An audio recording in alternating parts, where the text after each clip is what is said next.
Abra sua Bíblia, por gentileza, no primeiro livro de Reis, no capítulo 3. Primeiro livro de Reis, capítulo 3. Nós vamos ler dos versículos 16 até o 28. Enquanto você localiza o texto, que provavelmente também será projetado, eu gostaria de dizer o seguinte.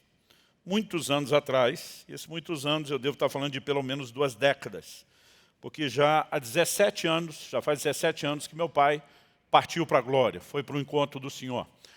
Então, acredito que isso remonte a no mínimo uns 20 anos atrás, porque na época meu pai me mandou uma fita cassete. Quando você fala de fita cassete, realmente é da época que o Mamu estava só doente, não tinha nem morrido ainda. E meu pai mandou uma fita pelo correio e disse: quero compartilhar com você uma mensagem que Deus me deu. Meu pai era um pastor, um pregador, e por sinal eu era fã, principalmente da forma como ele rotulava os títulos que ele dava para as mensagens. Eu achava incrível, além do conteúdo em si.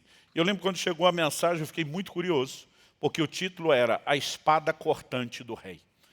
E quando ouvi a mensagem, eu não me lembro dela toda, isso já faz muito tempo, mas a resenha dela ainda está viva dentro de mim. E em cima dela, eu talvez tenha adaptado, ajustado um pouco a roupagem, mas eu quero compartilhar. A essência do que eu vou compartilhar é a mensagem que eu ouvi do meu pai na época, e eu tenho certeza que isso vai te abençoar também. Então me acompanha aí em 1 Reis, capítulo 3, nós vamos ler dos versos 16 ao 28. Eu sei que o texto é um pouquinho extenso em relação ao padrão do que costumamos ler, mas é importante que a gente leia a história toda. O texto diz assim: então 2 prostitutas foram falar com o rei Salomão. Apresentaram-se diante dele e uma das mulheres disse: ah, meu senhor, eu e essa mulher moramos na mesma casa, onde dei à luz a um filho. No 3º dia, depois do meu parto, também essa mulher teve um filho. Estávamos juntas. Não havia nenhuma outra pessoa conosco na casa. Somente nós 2 estávamos ali. De noite, o filho dessa mulher morreu, porque ela se deitou sobre ele. Ela levantou-se no meio da noite e, enquanto a sua serva dormia, tirou o meu filho, que estava ao meu lado, e o pôs na cama dela. Depois colocou o filho dela, morto, nos meus braços. Quando eu me levantei de madrugada para dar de mamar ao meu filho, eis que ele estava morto. Porém, quando reparei nele pela manhã, eis que não era o filho que eu tinha dado à luz. Então a outra mulher disse: não, o que está vivo é o meu filho, o seu é o que está morto. Porém a primeira mulher respondeu: não, o que está morto é o seu filho, o meu é o que está vivo. E assim elas falaram diante do rei. Então o rei Salomão disse: esta diz: o que está vivo é o meu filho, e o seu filho é o que está morto. E a outra responde: não, o que está morto é o seu filho, e o meu filho é o que está vivo. O rei continuou: tragam-me uma espada. E trouxeram uma espada diante do rei. Então o rei disse: cortem o menino que está vivo em 2 partes, e deem metade a uma e metade a outra. Então se aguçou o amor materno da mulher cujo filho estava vivo. E ela disse ao rei: ah, meu senhor, dê a ela o menino vivo. Não o mate de jeito nenhum. Porém a outra dizia: ele não será nem meu nem seu. Podem cortá-lo ao meio. Então o rei disse: entregue o menino vivo à primeira mulher. Não o matem. Ela é a mãe do menino. Todo Israel ouviu a sentença que o rei havia proferido. E todos tiveram profundo respeito ao rei, porque viram que havia nele a sabedoria de Deus para fazer justiça. Bom, nesse episódio, Salomão está numa das primeiras audiências públicas, depois de, como diz o início do capítulo 3 de 1 Reis, ter feito um pedido peculiar a Deus. Salomão oferece 1000 holocaustos, sacrifícios em Gibeá. O Senhor se agradou do coração de Salomão e aparece a ele em sonhos dizendo: pede-me o que você quiser e eu vou te dar. Eu não sei o que você pediria se Deus te desse um cheque em branco desse. Mas ele diz para Salomão: você preenche o cheque, eu assino. E Salomão diz para Deus: tudo que eu quero é sabedoria para governar esse povo. Eu estou assumindo o trono de Davi, meu pai, eu não passo de um menino, eu preciso de sabedoria. A Bíblia diz que Deus se agradou do pedido de Salomão, porque ele não pediu fama, ele não pediu riqueza, e Deus diz: de lambuja eu vou te dar o resto. Mas a Bíblia diz que Deus concedeu sabedoria a Salomão como a nenhum outro homem. E esse texto que vem na sequência desse relato é uma forma de demonstrar que de fato aquele pedido foi ouvido, foi atendido. 2 mulheres comparecem nessa audiência pública. ela faz questão de dizer, só estávamos eu e ela em casa, ou seja, não temos testemunha, é a palavra de um contra a palavra de outro. Naquela época não tinha exame de DNA, não tinha ninguém para depor. Como resolver essa questão? O rei manda trazer uma espada. E é daí que sai o título da mensagem, a espada cortante do rei. E diz, faz o seguinte, corte a criança no meio, metade para um, metade para outro. A mãe desesperada diz, mais do que brigar pela guarda da criança, eu quero a criança viva, mesmo que não seja comigo. Dá para ela, mas não mata. A outra diz, não, metade para cada um. Salomão olhou e sabia exatamente quem era a mãe e quem não era. Porque o que trouxe à tona, tanto a verdade como a mentira, foi a espada em questão que ele apresentou. Qual é o aspecto a ser extraído em termos práticos para mim e para você dessa mensagem? Paulo, ele diz em 1 Coríntios 10, 11, é um texto que eu faço muita questão de citar quando prego baseado no Velho Testamento. Ele diz que essas coisas, ele está falando dos relatos da história do povo de Israel, do Antigo Testamento, ele diz essas coisas foram escritas para nosso exemplo, para nossa advertência de quem são chegados os fins dos tempos. Em outras palavras, não se trata de mero registro histórico, mas de orientação prática para mim e para você. Em Romanos 15, 4, Paulo diz tudo quanto foi escrito. Para nosso ensino foi escrito, incluindo essa porção dessa audiência pública de Salomão. Na ocasião, quando meu pai pregou a mensagem, isso foi uma revelação que Deus deu a ele, ele faz um link entre Salomão e a pessoa de Cristo, Salomão figurando Cristo. Não apenas como alguém que é da linhagem de Davi, para quem Deus havia prometido que dela viria o Messias, o Cristo, mas também como um justo e reto juiz. Tanto como filho de Davi, como um justo juiz, ele é uma figura de Cristo. As duas mulheres estão diante dele. A Bíblia diz que eram duas prostitutas. Isso significa não apenas que se trata de gente imperfeita, como eu e você, o que todos somos, mas a Bíblia faz questão de apresentar o que, naquela ocasião, cultura, naquele tempo e época, era um dos piores rótulos para descrever um pecador. Aliás, mesmo nos dias de Jesus, os publicanos, que eram os cobradores de impostos, que extorquiam o próprio povo em favor daqueles que os dominavam, o Império Romano, tanto os publicanos como as prostitutas são apresentados como os piores rótulos. Toda a sociedade tem de tempos em tempos e sofre mudança. Quando eu era garoto, talvez um dos adjetivos bem pejorativos para se referir a alguém era quando chamava, por exemplo, de maconheiro. A gente não imaginava que ia chegar o dia que isso se tornaria tão normal e que não seria pejorativo. Mas quando era garoto, era rotular alguém assim, você já sabia. Está dizendo que o tipo está totalmente fora do padrão. E naquela ocasião eram as prostitutas. Ou seja, nós temos a figura de um justo juiz e diante dele a figura de pecadores. E ele tem a capacidade de trazer à tona o que está no coração deles por meio da sua espada cortante. O que isso tem a ver comigo e com você no nosso tempo, nos dias de hoje? Me acompanhe, por favor, em Hebreus capítulo 4, versículo 12. Hebreus 4, 12 diz assim, porque a palavra de Deus é viva e eficaz e mais cortante do que qualquer espada de dois gumes.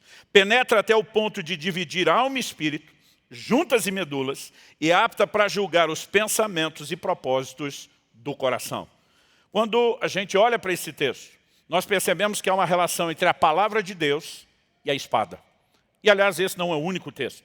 Em Efésios, no capítulo 6, por exemplo, quando a Bíblia fala da armadura de Deus, no versículo 17, Paulo fala a respeito da espada naquela armadura, que é a espada do Espírito, que é a palavra de Deus.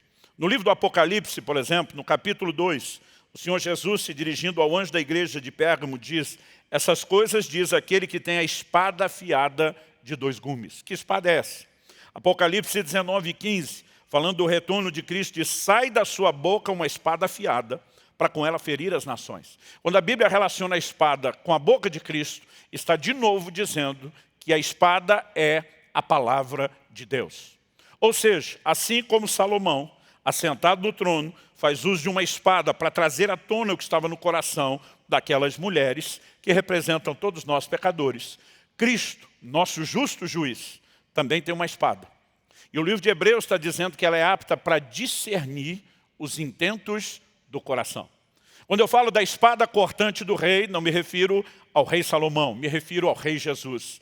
E o propósito da minha mensagem é falar do poder de operação da palavra de Deus.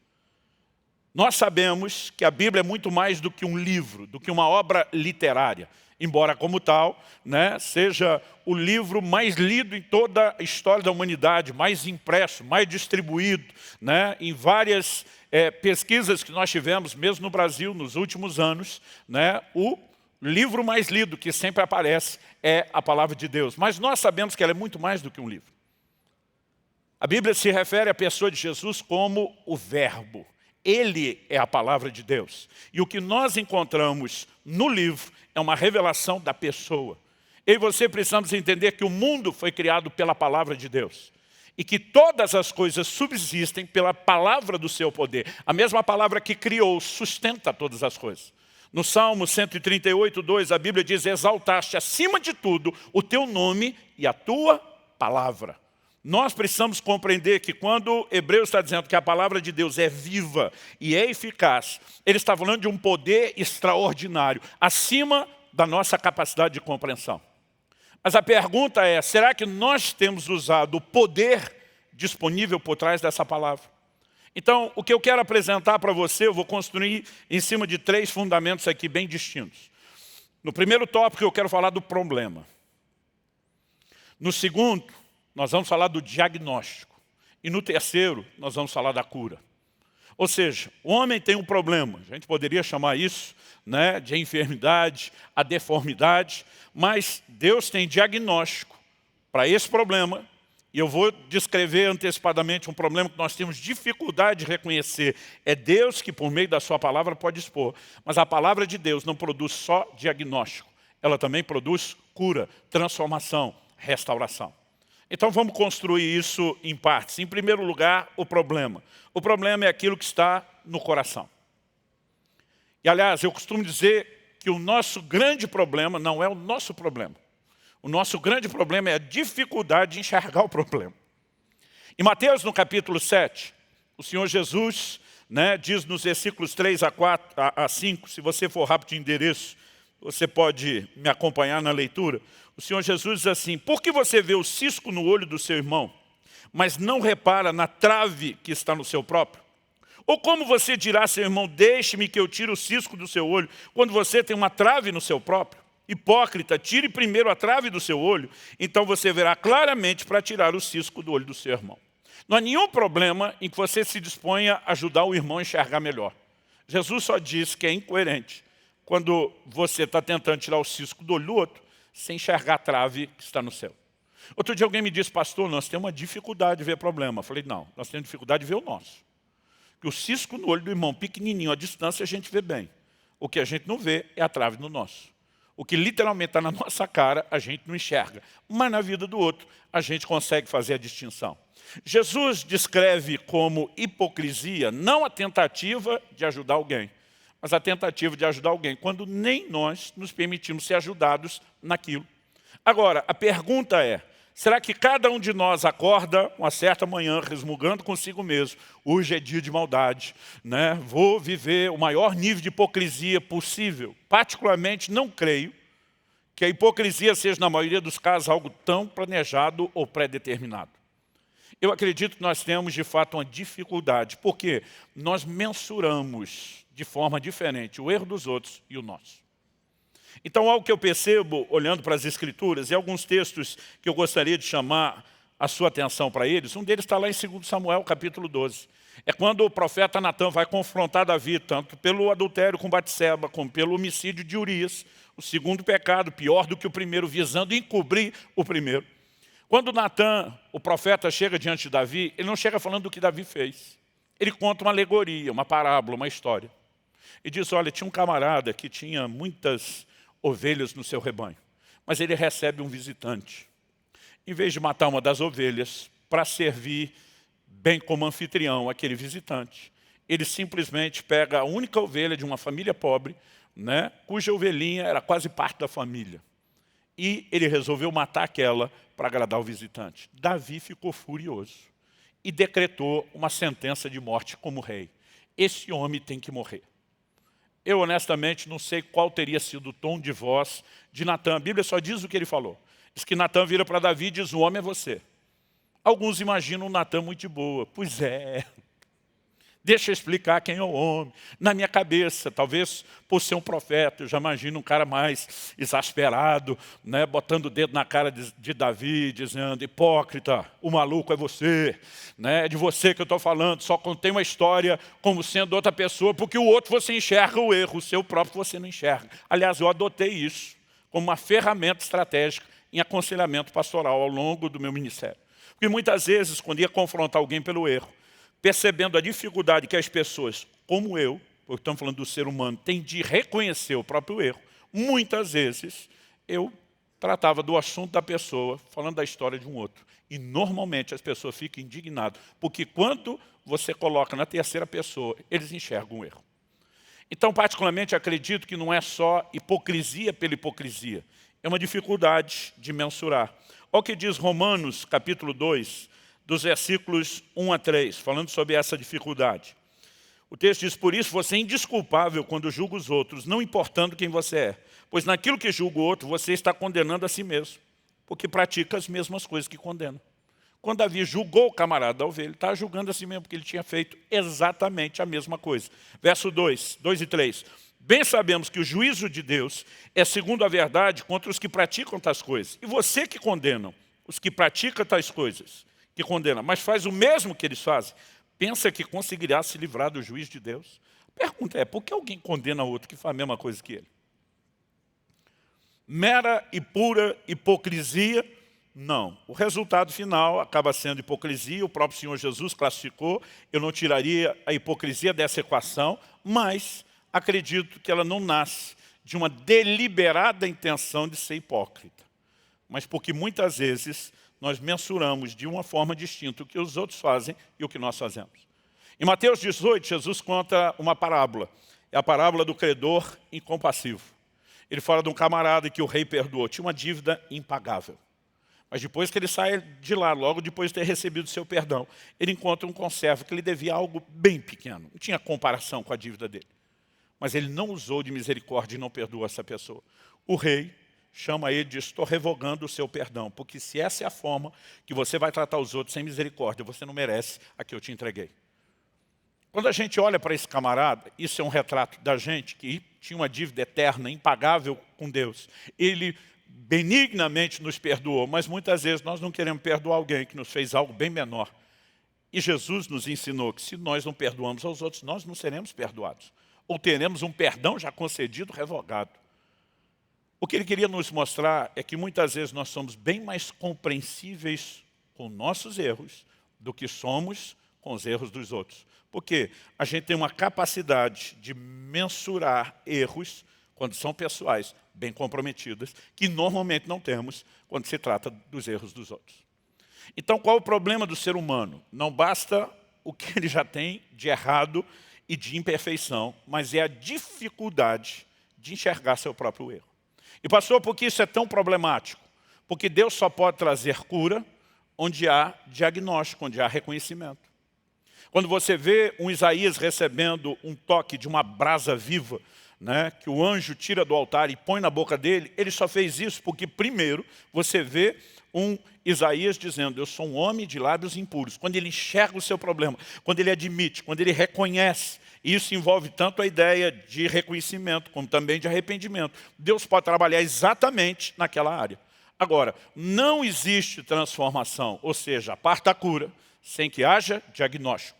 E se nós temos um problema sério com o diagnóstico, como proceder para que haja essa progressão? É aqui que nós precisamos entender a importância da operação da palavra de Deus. Eu sei que alguns, deliberadamente, mentem para si mesmo e para os outros, como Ananias. Né? Pedro confronta e diz, por que é que você está mentindo para o Espírito Santo? Você sabe que não foi isso que ele te pediu, você sabe que não está fazendo o que ele mandou, né? Mas ainda assim, eu fico me questionando qual é a nossa capacidade de sozinhos enxergar o que estamos fazendo.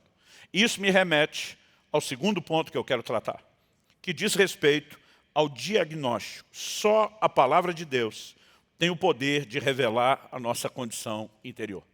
A Bíblia diz que ela é apta para discernir, para julgar os pensamentos e propósitos do coração. A NVI diz as intenções do coração.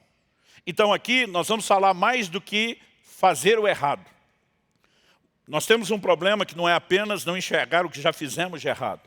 Muitas vezes nós temos algo ainda mais delicado e sutil, que é quando eu e você fazemos a coisa certa com a motivação errada. Em Mateus 6, por exemplo, Jesus condena os fariseus. Não porque eles estavam jejuando, orando e dando esmola. Orar, jejuar e dar esmola em si não é nada errado. Aliás, é totalmente certo. Mas Jesus condena a motivação com que eles faziam isso.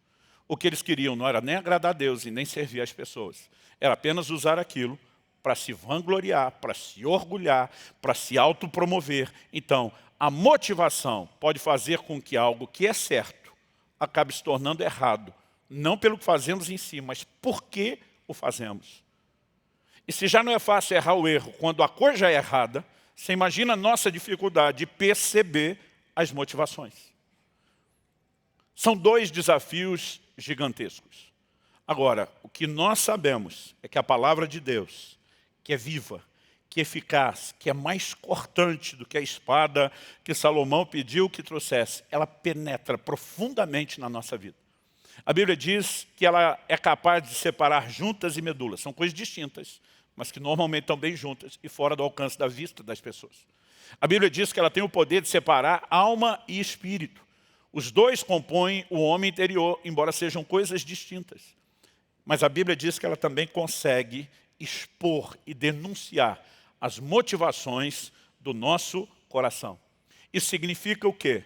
Que o coração é algo mais estratégico do que a gente tem muitas vezes imaginado ou conseguido mensurar. Provérbios 4:23 diz assim: sobre tudo o que se deve guardar, guarda o teu coração, porque dele procedem as fontes da vida. Vamos pensar nessa frase. De tudo que eu e você temos para guardar e proteger, Deus está dizendo, atenção primária ao seu coração. Por quê? Porque ele é uma espécie de manancial, de fonte de toda a sua vida. Se você quiser poluir um rio, você não precisa se preocupar em ficar manchando, intoxicando as águas do rio todo. Basta ir à nascente, ir lá na nascente, na fonte, macular, comprometer, envenenar aquilo, você afetou o resto do rio. A Bíblia está dizendo que o que afeta o coração, afeta toda a conduta e o comportamento do homem.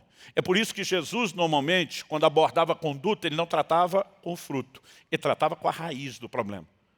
No Evangelho de Marcos, Jesus diz, é do coração do homem que procedem os homicídios, os furtos, os roubos, os adultérios. Ele diz, tudo começa do lado de dentro. Aliás, é uma questão tão estratégica que você vai ver na Bíblia Deus e o diabo disputando o coração do homem.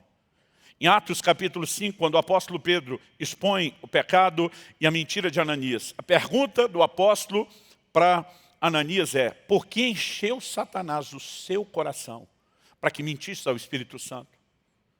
Pedro está dizendo, meu irmão, quem começou a trabalhar no seu coração foi o Espírito Santo, que te deu uma orientação, um impulso. Em algum momento, você sai da influência do Espírito Santo no seu coração e permite que Satanás encha o seu coração. Como que você saiu de um extremo a outro? Agora, porque Deus e o diabo estão disputando o coração, porque é uma fonte. E nós precisamos entender que se ele é tão central, se ele é algo tão importante assim na vida cristã, eu e você deveríamos dar mais atenção. O problema é que nós não temos capacidade de fazer isso sozinhos. Por que não? Jeremias 17:9 diz assim, enganoso é o coração, mais do que todas as coisas, e desesperadamente corrupto. Quem poderá entendê-lo? A NVI questiona, quem é capaz de compreendê-lo? Nós precisamos entender quando a Bíblia fala do coração enganoso, é porque muitas vezes nós não percebemos questões como essa, que falamos de intenções, de motivações. O coração, ele tem a capacidade de nos pregar algumas peças. Ou como diria a moçada, hoje em dia de nos trollar. Ele é enganoso. Pastor, mas o coração não é um guia confiável. Outro dia alguém me disse, eu ouvi o senhor ensinando e disseram que te ensinaram a escutar o seu coração. Eu falei, é verdade, eu reproduzo exatamente a linguagem que usaram para me ensinar lá atrás. Mas normalmente eu gosto de dizer às pessoas que o guia confiável não é o coração. O guia confiável é o Espírito Santo que fala ao coração. Romanos 8,16 diz que o Espírito testifica com o nosso Espírito, principalmente no Novo Testamento. O coração ele aparece muito mais, né, como um sinônimo do Espírito do que só da alma ou das emoções. Mas o guia confiável não é o coração. O guia confiável é o Espírito Santo. O coração é o lugar onde ele fala. Então deixa eu tentar exemplificar isso de outra forma. Eu posso, por meio do celular, receber uma ligação e receber um conselho de um homem de Deus, um conselho sábio que pode me ajudar muito. Mas eu vou dizer que o guia confiável foi o celular? Não. Aquilo foi só o lugar por meio do qual a informação chegou. Pelo mesmo celular, eu posso receber um conselho péssimo de uma pessoa desprovida de sabedoria. O guia confiável não é o celular, é quem vai fazer uso dele.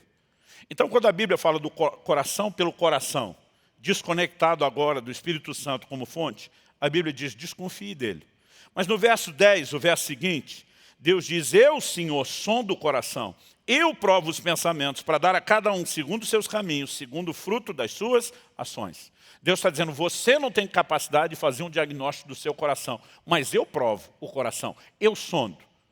Deus está dizendo, eu perscruto todas as coisas, como diz lá 1 Coríntios capítulo 2. Então Deus está dizendo, eu posso enxergar o que você não consegue enxergar aí dentro. Agora, ele não apenas enxerga, ele consegue demonstrar.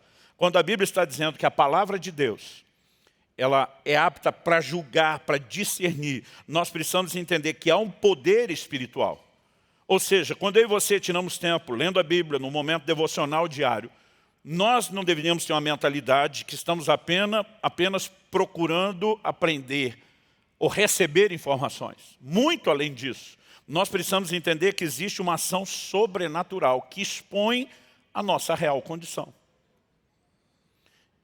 Em Tiago, no capítulo 1, se você puder me acompanhar nesse texto, Tiago, capítulo 1, depois de, no versículo 22, a Bíblia nos orientar para que sejamos praticantes da palavra e não só ouvintes, ele termina dizendo, enganando a vocês mesmos. Alguém que não consegue levar para o terreno prático aquilo que ouve, está se iludindo. Essa é a mensagem bíblica.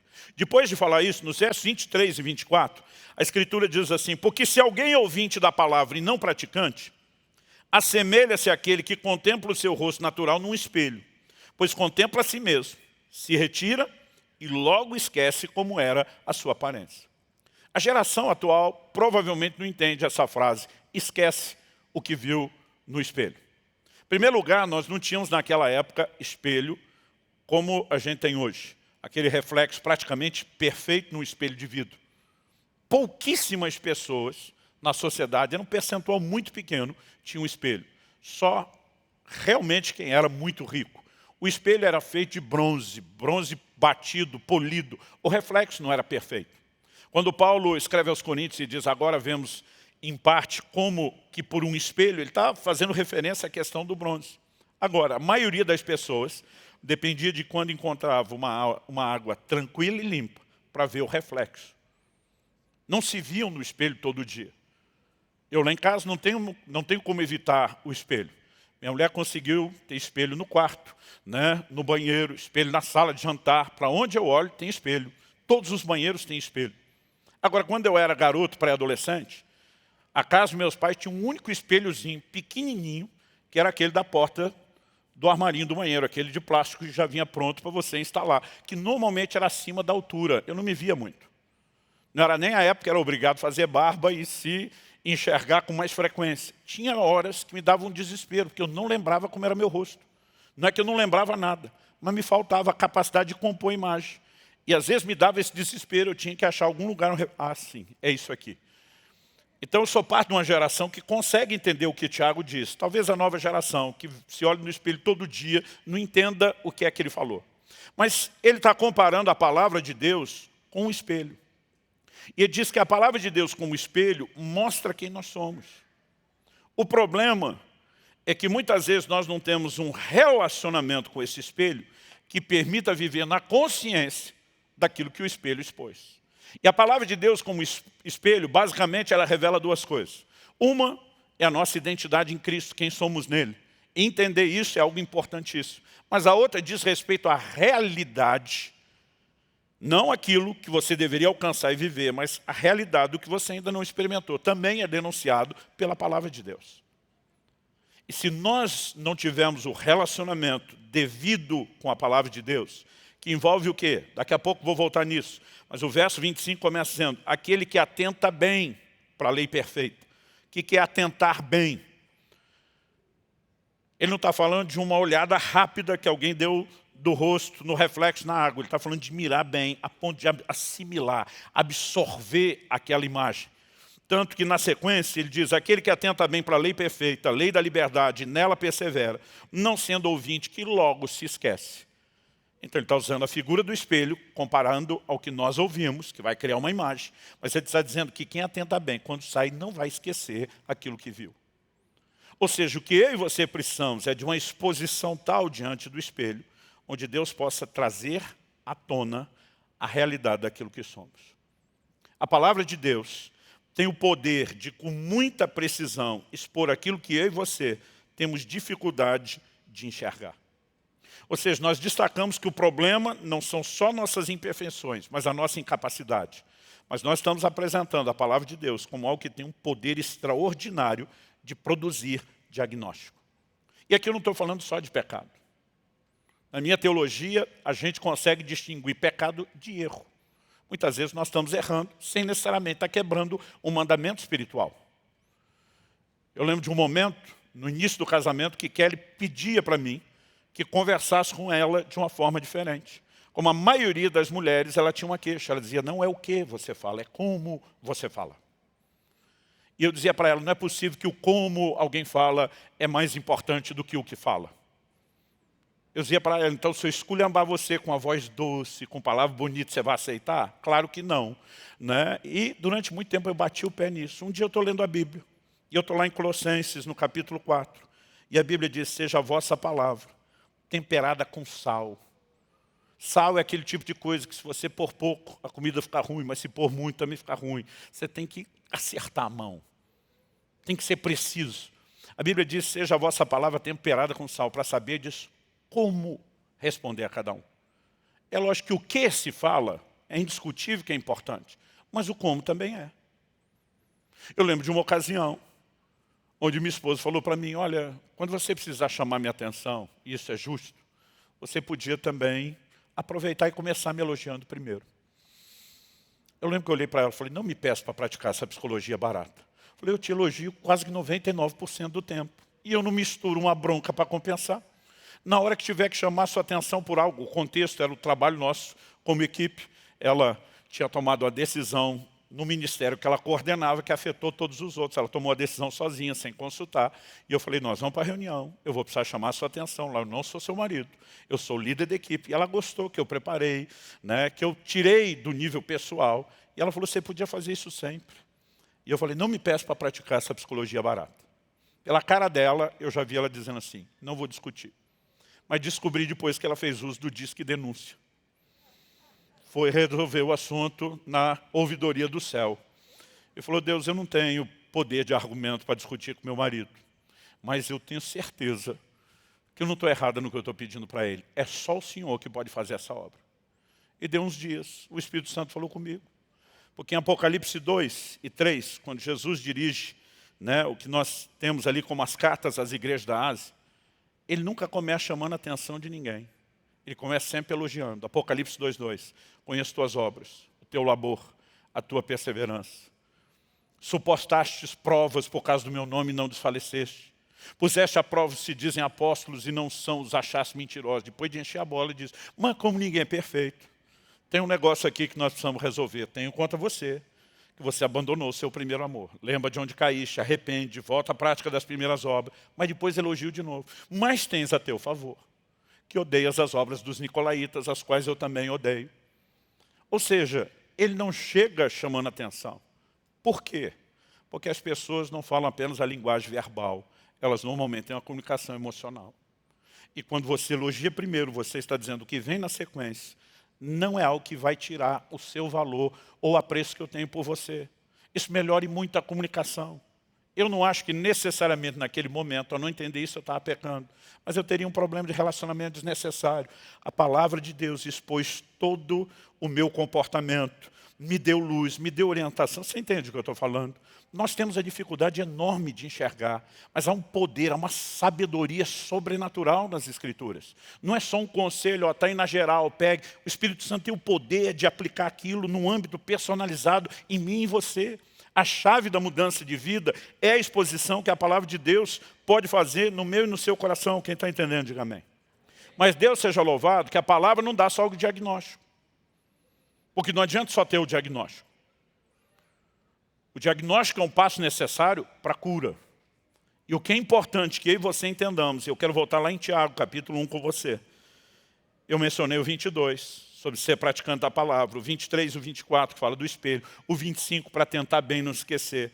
Mas toda a história começa a partir do 21, que diz, portanto, deixando toda a impureza e acúmulo de maldade, acolham com mansidão a palavra implantada em vocês, a qual é poderosa para salvá-los. A maioria das traduções mais modernas, por equivalência e não literalidade, só diz para salvá-los. A maioria das traduções mais antigas, são chamadas por literalidade, traduzem esse texto assim, a qual é poderosa para salvar as vossas almas. Para mim, essa distinção é muito importante e esse dado não poderia ser omitido. Por quê? Quando o texto está dizendo salvar as vossas almas, a palavra mais comum usada quando falamos de salvação espiritual no Novo Testamento, no original grego, é sotero. É por isso que a doutrina da salvação na teologia é chamada por essa terminologia grega, soterologia, estudo do sotero, da salvação. Mas a palavra usada por Tiago aqui é sozo. Sozo também tem ideia de salvação? Claro que sim, senão não apareceria traduzido. Mas ela normalmente, na maioria das vezes em que aparece, ela está relacionada com cura e restauração. Cada vez que Jesus curava um enfermo, ele dizia assim, vá em paz, tua fé te curou. As traduções podem variar, para algumas dizendo, tua fé te salvou. Mas ali a palavra sozo está falando de cura, que é o que Jesus tinha acabado de operar. Em outras palavras, o que você precisamos entender é que o ser humano, ele é um ser tríplice. 1 Tessalonicenses 5:23 diz, e o espírito, alma e corpo de vocês sejam conservados irrepreensíveis até a vinda de Jesus. O ser humano é espírito, alma e corpo. No seu espírito, você tem consciência, ou pode ter consciência de Deus e das coisas espirituais. Com o seu corpo, você tem consciência do mundo terreno, de tudo que é material. Mas na alma, você tem consciência de si mesmo. A alma é o que a gente chama da sede da personalidade. É o lugar onde estão as nossas vontades, as nossas emoções, os nossos pensamentos. É aquilo que distingue você de uma outra pessoa, não é apenas a aparência do corpo. No plano espiritual, né? Por exemplo, quando falamos do homem como um ser espiritual, cada um, quando partir para a glória, o homem interior é composto de espírito e alma. Quando a Bíblia diz que a palavra pode separá-los, significa que eles estão bem próximos, mas como juntas e medulas não são a mesma coisa. Por que é importante entender isso? O novo nascimento acontece no nosso espírito. A regeneração acontece no nosso espírito. Quando Jesus voltar, haverá transformação do corpo. Os mortos ressuscitarão, os vivos serão transformados. Agora, entre o novo nascimento e a vinda de Cristo, quando nós vamos ter o que Paulo chama da redenção do corpo, no processo de vida cristã, o que acontece de maneira progressiva não é o novo nascimento. O novo nascimento é instantâneo. O crescimento espiritual é progressivo. Mas a salvação da alma, né, que é a restauração da alma, ela acontece pela palavra de Deus. Salmo 19:7 diz, a lei do Senhor é perfeita e restaura a alma. Agora, o que significa isso? Tiago está dizendo, receba com mansidão a palavra implantada em vocês. O que é a palavra implantada em vocês? Versículo 18, anteriormente, que dá o contexto, ele diz, segundo o seu querer, ele, está falando de Deus, nos gerou pela palavra da verdade, para que fôssemos como que primícias das suas criaturas. Toda a obra de Deus, na minha e na sua vida, começa com a entrada da palavra de Deus. Ah, pastor, eu fui salvo pela graça mediante a fé. É verdade, onde você conseguiu a fé? Romanos 10:17 diz que a fé vem por ouvir e ouvir a palavra de Cristo. Tudo parte da pregação. Em Efésios, no capítulo 1 e no versículo 13, Paulo diz assim, nele aqui em Cristo, também vocês, depois que ouviram a palavra da verdade, o evangelho da salvação, tendo nele também crido, receberam o selo do Espírito Santo da promessa. Aí eu criei, porque ouvi a palavra da verdade, o evangelho da salvação. Quando há uma combinação de receber a palavra em fé, novo nascimento, o Espírito Santo vem habitar em nós. O ponto de partida é a entrada da palavra. Ela é a semente de Deus que produz mudança na minha e na sua vida. Quem está entendendo, diga amém. O apóstolo Paulo fala isso, o apóstolo Pedro fala isso. Em 1 de Pedro, capítulo 1, verso 23, ele diz: vocês foram regenerados, não de semente corruptível, mas de semente incorruptível, mediante a palavra de Deus, a qual vive e é permanente. Eu gosto dessa expressão, que se refere à palavra como algo vivo, que opera e trabalha dentro de mim e dentro de você. Mas a mesma semente que entrou e produziu o novo nascimento, Tiago está dizendo, você tem que acolher com mansidão o que foi colocado dentro de você, ou seja, baixa a guarda, se exponha. A palavra quer continuar operando em você, para da mesma forma como trouxe regeneração no seu espírito, trazer restauração para a sua alma. A palavra não traz só diagnóstico, ela traz cura.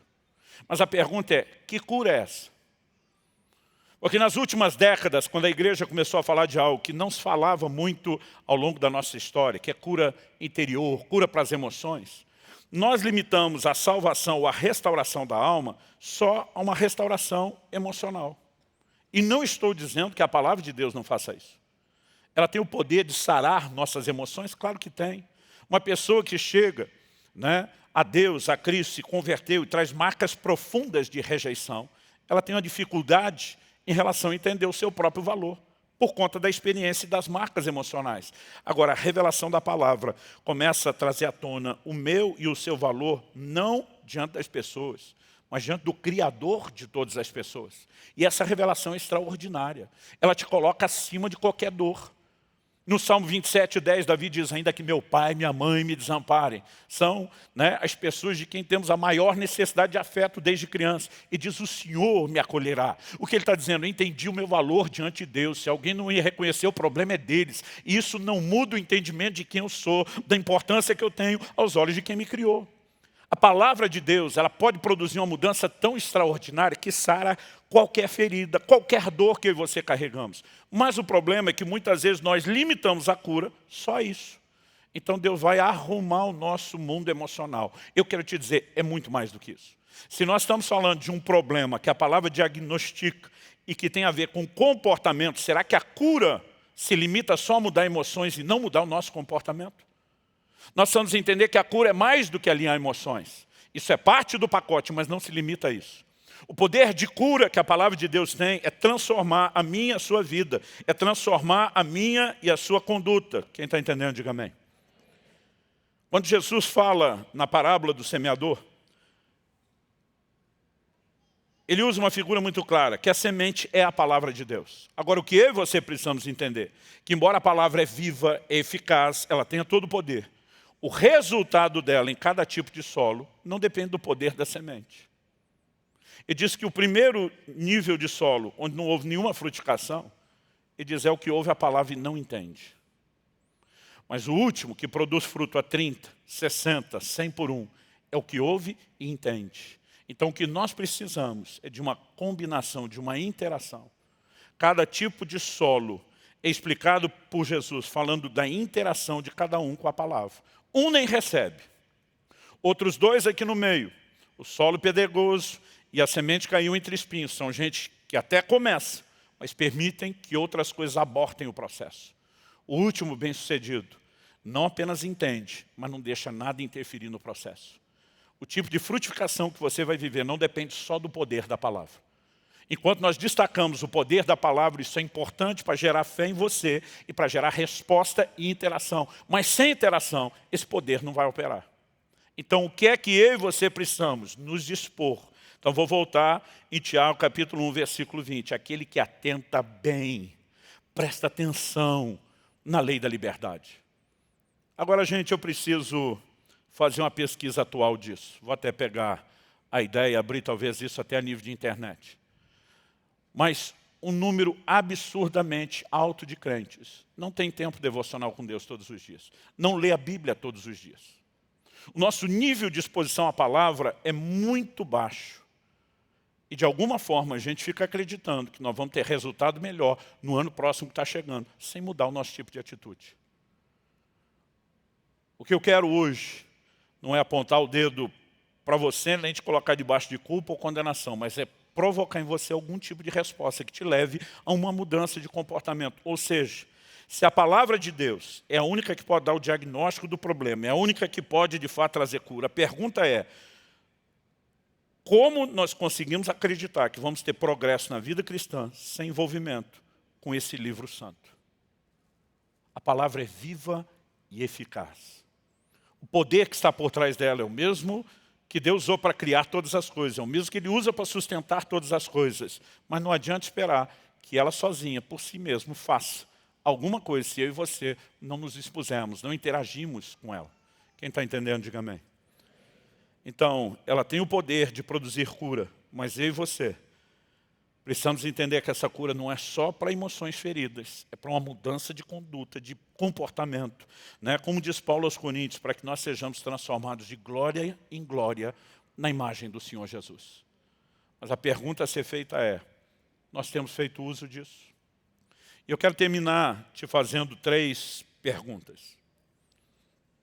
A primeira delas, a espada cortante, não do rei Salomão, mas a do rei Jesus, tem exposto seu coração? Você tem gastado tempo diante dela, a ponto dela expor algumas coisas? Vou repetir, não estou nem só falando de pecado. Muitas vezes, até estratégias importantes para o ministério, em momentos significativos da minha vida, coisas que pessoas não conseguiram me convencer. Enquanto eu estava diante do livro santo, algum milagre aconteceu. Meu filho Israel foi o primeiro a começar essa campanha, outros foram se unindo a ele. O Marlon, que hoje nos ajuda na comunicação do ministério, foi um dos primeiros que o acompanhou. Mas eu lembro que Israel dizia, pai, o senhor tem que gravar vídeo pequeno. A parada na internet, no YouTube, é vídeo curto. Essas mensagens de 1 hora, ele falou, pode olhar. Né? Ele falou, se o senhor tiver um poder de retenção grande, o senhor vai ter uma média de 20 minutos. Se for grande, a maioria não passa de 10. Ele dizia, tem que ter vídeo curto. Eu olhava para ele, batia o pé no estilo velha guarda e dizia, me recuso a dar pouca comida para quem não tem fome. Não vou mudar o padrão de alimentação porque alguns não estão interessados. Ele dizia, só estou te dizendo como funciona a nova geração. E várias pessoas, pastor, grava vídeo pequeno. Eu dizia a mesma coisa, não vou dar pouca comida para quem não tem fome. Mas um dia eu estou lendo a Bíblia, e estou lá em Abacuque 2. E aí eu leio, escreve a visão, grava em tábuas, para que possa ler até quem passa correndo. Eu falei, para tudo. Tem um texto para quem passa correndo, que você tem que resumir. Era a visão do outdoor da época. Escreve a visão em tábua, grava. O cara passou correndo, pegou. Eu falei, não pode. Eu falei, é verdade, Deus, que desde aquela época o senhor já estava preocupado com isso? Essa parada para meditar me deu a chance de, pela primeira vez, ouvir Deus num assunto que até então não tinha dado espaço para Ele falar. Naquele dia o Espírito Santo falou comigo, eu não quero que você pare de fazer o que está fazendo. Eu não quero que você pregue mensagens menores nos cultos e reuniões. Mas o Senhor diz, eu quero que você use uma outra estratégia para atingir um outro público. Ou às vezes o mesmo público que domingo tem 1 hora, mas durante a semana não tem. E o Senhor me disse, mas você não vai abrir só para um lado. Você vai abrir também para o outro. Eu quero que você comece a gravar os cursos para quem de fato quer se aprofundar. E naquele momento eu percebi que não era meramente mudar, era ampliar.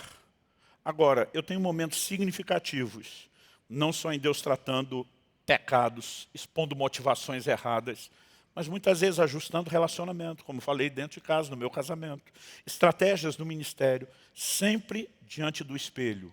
Não me diga que é só um lugar para dar sugestão, porque normalmente, quando eu estou recebendo algo de lá, eu não escutei de mais ninguém. Porque eu tenho um lado que eu chamo de perseverante, minha mulher diz que é teimoso. Há um poder sobrenatural nessa palavra. Quem está entendendo, diga amém. Agora você imagina se eu e você, dia a dia, vamos nos expondo e permitindo que ela vá produzindo mudança em todas as áreas da nossa vida. A beleza é que esse livro não vai produzir o mesmo resultado para cada um, quando eu falo de detalhes. No sentido geral, sim.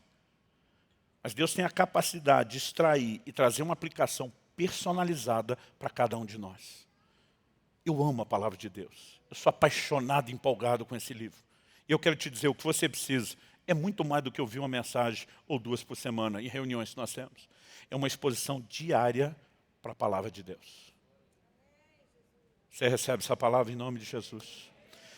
Primeira pergunta, a espada cortante do Rei Jesus tem exposto seu coração? Segunda pergunta, você tem permitido ser moldado ou mudado por essa palavra? Porque também não adianta ter diagnóstico e não ir para o lado da cura. Mas minha terceira e última pergunta, o que é que você vai fazer com tudo aquilo que você ouviu hoje? Porque apesar de ter tentado trazer a doutrina bíblica para o assunto, a parte prática tem que ser uma decisão muito simples. A hora que essa reunião terminar e eu sair daqui, o que é que eu vou fazer a respeito? Nós estamos nos aproximando de um novo ano. E todo mundo começa, já é cultural, as resoluções de ano novo. Todo ano, o que encabeça as listas de resoluções são duas coisas que se repetem no mundo inteiro. Sair do vermelho e emagrecer. Eu não tenho nenhum problema se isso estiver na sua lista. Mas deixe isso para o segundo e o terceiro. Se eu puder te sugerir algo, em primeiro lugar, tempo com Deus, tempo com a palavra de Deus, todos os dias. Ah, pastor, não tem um dia da sua vida que o senhor não fica sem ler a Bíblia? Se eu não ler, eu estou pelo menos meditando, processando, pensando. Já me aconteceu várias vezes, num ritmo de correria tão insano que eu quase não consigo ler. Embora às vezes eu tento. Dentro de um avião, no aeroporto, né, em qualquer situação, puxo o celular e aproveito para ler aonde puder. Mas e quando não dá? No mínimo, fazer o que a Bíblia diz. Medita nele, no livro, de dia e de noite. E se eu e você mantemos uma consciência contínua da palavra de Deus operando em nós, a conversa muda e muda completamente. Vamos ficar em pé, vamos orar juntos.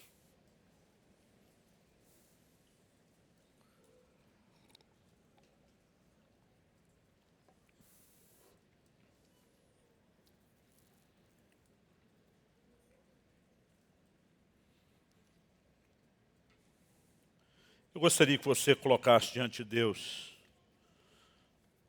sua própria vida nesse momento. E que você pudesse orar dizendo, Espírito Santo, eu não quero apenas ouvir isso tudo e sair daqui sem nenhuma decisão prática. Talvez você precise ser honesto e dizer, eu não sei por que me falta essa empolgação. Essa semana eu estava conversando com um irmão, nem é da nossa igreja. E ele falou para mim, pastor, eu tenho vergonha, porque minha vida é corrida. E às vezes eu uso isso como uma justificativa, que eu chego em casa à noite, vou ler a Bíblia, eu não aguento de sono e eu durmo. Ele falou, mas essa semana eu precisei estudar para o meu trabalho. E eu ficava acordado até tarde, sem sono. Por causa da área de trabalho dele, imaginei. Eu falei, não, é que normalmente o vídeo do YouTube, que você deve estar precisando, tem uma outra dinâmica. Eu falei, não, pastor, eu estava lendo. Ele falou, como eu posso estar nesse nível de com uma coisa natural, não ter sono e com aquela outra ter? Eu falei, bom, tem duas coisas. Uma, talvez você precise de um despertamento e de uma carga sobrenatural para ter empolgação que você tem com o seu negócio. A outra, que muitas vezes nós não reconhecemos, que nós vivemos num ambiente de guerra espiritual. Quando os discípulos de Jesus estavam no Getsemane, não conseguiam orar e dormiam, Jesus disse para eles, o espírito, na verdade, está pronto, mas a carne é fraca. Jesus não disse que a carne é fraca para falar de tentação. Na hora da tentação, a carne é forte, não é fraca. Ela é fraca para buscar Deus. E se você pensar bem, tem muito crente que mesmo hoje, depois de convertido, mesmo que não vire uma noite acordado na balada, ainda tem alguns entretenimentos. Tem gente que consegue maratonar seriado e filme e não tem sono, mas na hora de orar e para a vigília tem sono. Jesus disse, seu espírito está pronto, seu espírito quer Deus. Mas a carne que carrega a velha natureza vai lutar contra isso. E o que nós precisamos fazer é subjugá-la, é dominá-la. E a carne não converte, ela tem que ir para a cruz. Você vai ganhar essa briga usando de violência. Não estou falando, né, de você ferir literalmente a carne. Quando Paulo diz, eu esmurro o meu corpo e eu reduzo a escravidão, ele não está falando de algo literal. Mas nós podemos reconhecer que é uma briga e orar especificamente. Eu muitas vezes tenho dito para Deus, o Senhor está lá, o Senhor prometeu através de Amós, eis que vem dias, diz o Senhor, em que enviarei fome sobre a terra. Não fome de pão, nem sede de água, mas de ouvir as tuas palavras. Eu quero essa fome sobrenatural. Eu já dou um certo valor à sua palavra, mas eu não quero buscá-la só com aquilo que eu já entendi. Eu quero estar debaixo da intervenção de Deus. Porque se o sono vem do reino das trevas, não é o reino das trevas que me governe. Eu quero que algo me desperte, que algo me vivifique para isso. E há formas e maneiras de você estar orando, buscando a Deus para que isso mude. Pastor, eu não vou conseguir sair daqui já 1000 por hora. Tenho certeza que não. Você não muda hábitos dessa maneira. Mas algo que eu tenho aprendido é que muitas vezes, com ou sem vontade, estabelecer um ritmo de disciplina pode te reprogramar. Mas também buscarmos a ajuda de Deus. Então eu quero que você ore, né, pedindo que isso não pare no final dessa reunião. Mas que Deus possa continuar esse assunto de uma maneira bem prática na sua vida quando você sair. Quando de vez em quando a gente faz campanhas aqui, como dos 100 dias na palavra, e 2022 nós vamos ter de novo. É apenas para tentar te ajudar a criar hábitos, disciplinas, mas isso precisa ser uma consciência que cada um desenvolva. Ninguém pode fazer isso por você. Mas você, com a ajuda e a graça de Deus, pode chegar lá.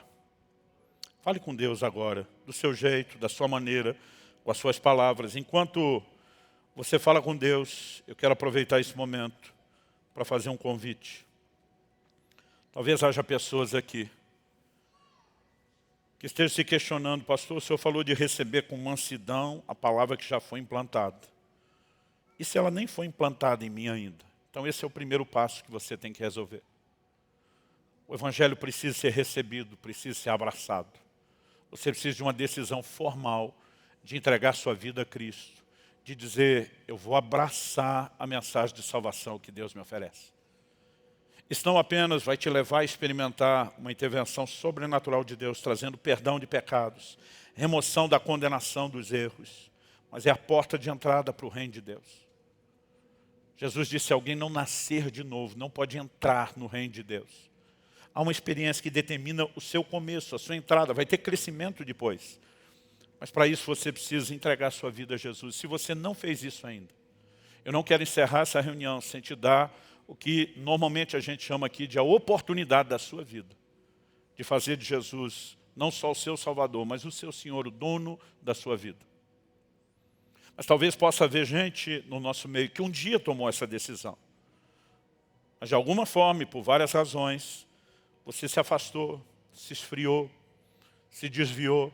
Não importa o que aconteceu, como você rotule, mas dentro de você, você sabe, talvez você não entende nem como sabe, que Deus está te chamando para uma reconciliação e para um recomeço. Eu quero oferecer essa oportunidade a você também. Seja os que precisam tomar essa decisão pela primeira vez, ou a você que já fez um dia essa decisão e precisa retomá-la, voltar lá ao início, recomeçar. Eu quero orar com vocês, com esses dois tipos de pessoas.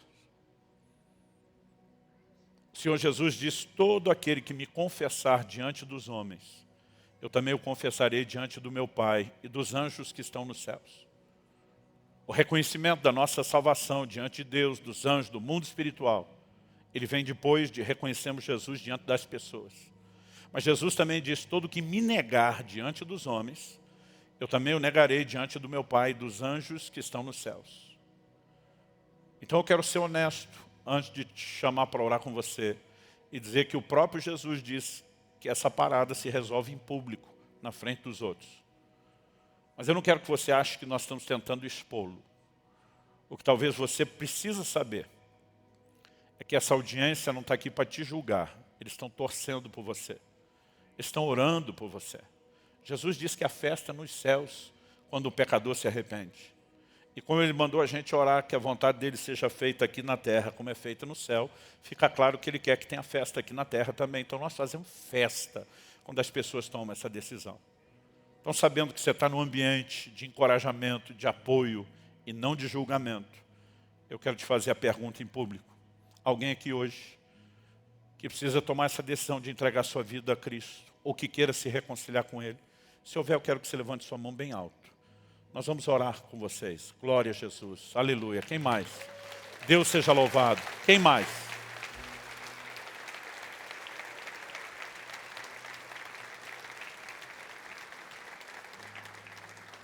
Eu vou pedir mais do que só levantar a mão. Vou pedir que vocês saiam do lugar de vocês. Venham o mais rápido que vocês puderem. Aqui embaixo, aqui à frente. Perto de mim. Nós vamos orar com vocês. Você pode dar ao Senhor mais um forte aplauso por cada um deles.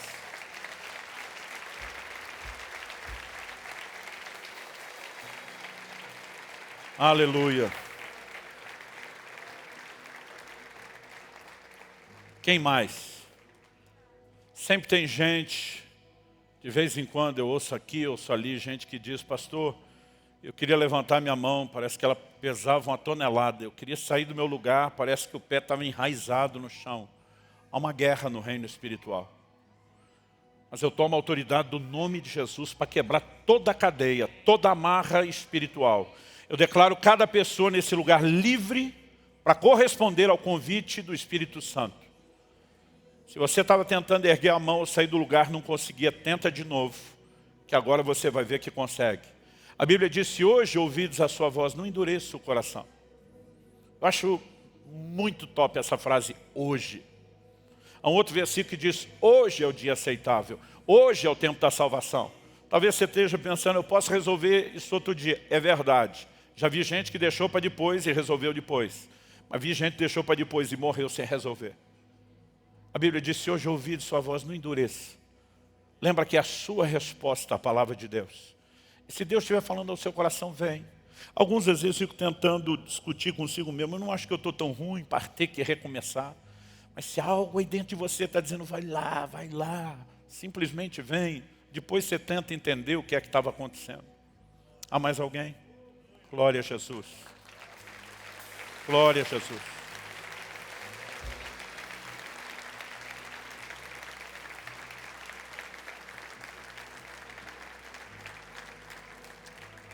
Glória a Jesus. Queria que os conselheiros nos ajudassem a garantir que todo mundo está sendo acompanhado. Se encostar alguém perto de você que você não conhece, é apoio. Eu vou pedir a cada um de vocês que veio aqui à frente, já que Jesus falou sobre confessar, e confessar é reconhecer uma verdade, eu vou pedir que vocês façam uma oração comigo. Você poderia fazê-la sozinho.